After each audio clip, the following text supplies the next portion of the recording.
Hey, what is up, everybody? This is Stevie Breach coming to you here today. Last night, I had a very enjoyable time watching the WWE Hall of Fame.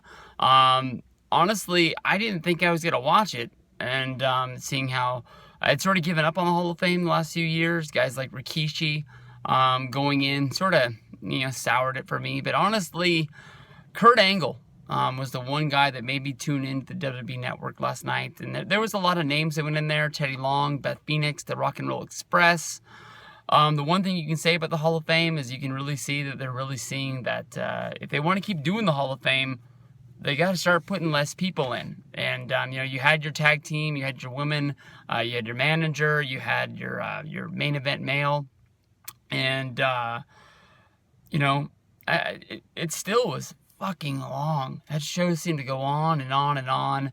I can remember at WrestleMania 30 falling asleep during the Ultimate Warrior speech, and no knock on Warrior. I mean, he was never my favorite guy, but I still was honored to be there. I remember falling asleep at WrestleMania 28 during Yokozuna's induction. It's a long fucking show, and you're on the run so long, and you're sitting there in this chair and you're just listening to speeches.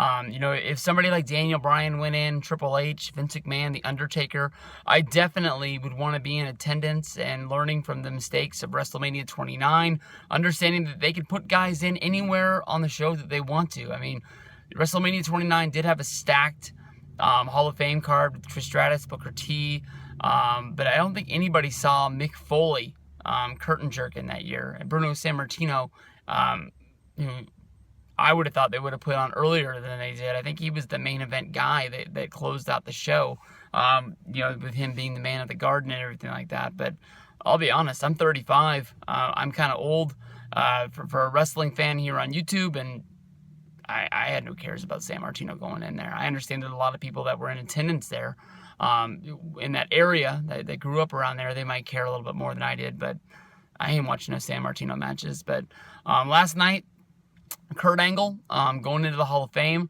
I honestly thought that his speech was very, very short. I don't know if WWE told him that he had to cut it down, or that's just as long as he wanted to go. It seemed like everybody else honestly went longer. I really did like the message of his speech, which basically played up all of the comedy angles, from him wearing the cowboy hat to him wearing the wig, to him singing Jimmy Crack Corn, to him mimicking Shawn Michaels with I'm a Sexy Kurt. He sang all the hits, and that's basically what you ask for when you go out there. He did talk about winning the gold medal in Atlanta with a broken freaking neck. He told the story about how he came into WWE and basically turned down Vince's first contract offer, which was a $250,000 a year deal, which was a shitload of money. And as he put it, more money than he'd ever seen. But he decided that's not the way that he wanted to go because he wasn't a fan of professional wrestling. Turned it down. He went and tried some local things where he was a local sportscaster. He did some pizza commercials and stuff like that. And, he started to watch wrestling. I think he got the itch, wondered what it was all about. He started to fall in love with guys like Stone Cold Steve Austin, Triple H, and The Undertaker. He said he loved the characters on the show, and he basically got to the point where he finally broke down. He called Vince, he called JR, I apologize, and asked if the offer was still on the table, and WWE turned him down. They said no, but you could come to an open tryout, and we can see where we go from there. Once they got him, they signed him on a bargain. They put him through the Funkin' Dojo, and he learned. And as John Cena put in his in the induction speech, he inducts him, and the wrestler accepts it. I think that's how I would put it. But John Cena talked about how within 2 years he was a measuring stick to WWE guys of what you're supposed to be and what you're building towards, and he was up there. He was right up there in the main event with, a strong cast of guys. They had, when he became a main eventer, they had The Rock, they had Stone Cold Steve Austin, they had The Undertaker, they had Triple H. Jericho wasn't there, but he's another name of guys that were there at that time that were big names in the business, and he fit right in with them. One of the biggest things about Kurt is that he didn't really seem to have an attitude about what was going down. It just, whatever they told him to do is what he did. I can remember, Triple H wrestling against Kurt Angle, and him pulling down Kurt's singlet, revealing that Kurt Angle was wearing a thong. And at that time, Kurt Angle was a serious wrestler, but he would do just about anything that was asked. I never really hear any stories from Kurt about him demanding if he was going to win or if he was going to lose. He just went out there and played the character, and he knew that he was always going to be looked at in a bright spot. Even to the dying day of him being in WWE, he went to ECW. He was going to be the attraction. He wasn't going to be the champion, but he was going to be the guy that you knew that whether, what the plan was, they were going to be their own brand. So they would split off and they would have their own pay-per-views and everything like that, much like December to Dismember, which just totally, completely shit the bed, and he wasn't with the company anymore. But he would have been in the match that really made it worth your money in order to order it.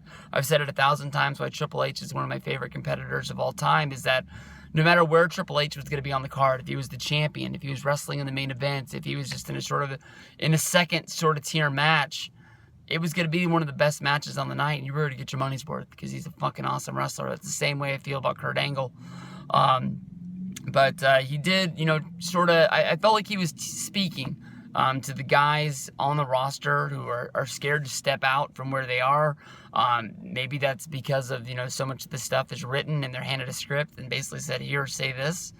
And that's one of the things that I think is killing the wrestling business. But, don't be afraid to step out from where you are. Don't be afraid to put on the cowboy hat. Don't be afraid to shave your head and put on the wig. Don't be afraid to sing Jimmy Crack Corn.